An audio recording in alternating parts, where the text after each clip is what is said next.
যারা মুরগির ব্যবসা করতে চান তাদেরকে কিছুটা ধারণা দিচ্ছি। এটাই আমার বন্ধুর ফার্ম। শত শত মুরগি দেখতে পাচ্ছেন। জীবনে অনেক চেষ্টা চালিয়ে যাচ্ছে সফল হওয়ার জন্য, হচ্ছে।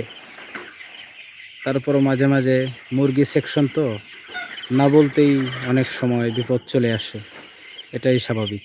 আর মুরগির সেকশনে যারা থাকে তারাই জানে এটা কিভাবে আসে, কিভাবে যায়।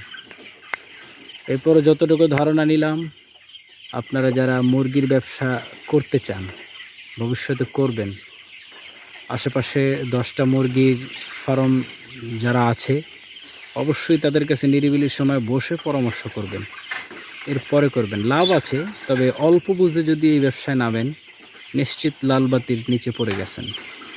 খুবই সতর্কতার সাথে। তবে ছেলেটি ভালো এগিয়ে যাচ্ছে, সাকসেস বলা যায়। মাঝে মাঝে আবার কিছু টান এসে পড়ে। গ্রামে তো খাবারের দাম অনেক বেশি পড়ে, নগদ টাকায় খাবার কিনতে পারলে অনেক কমে কিনা যায়। অনেক ব্যাপার স্যাপার আছে তো, বুঝতেই পারতেছেন।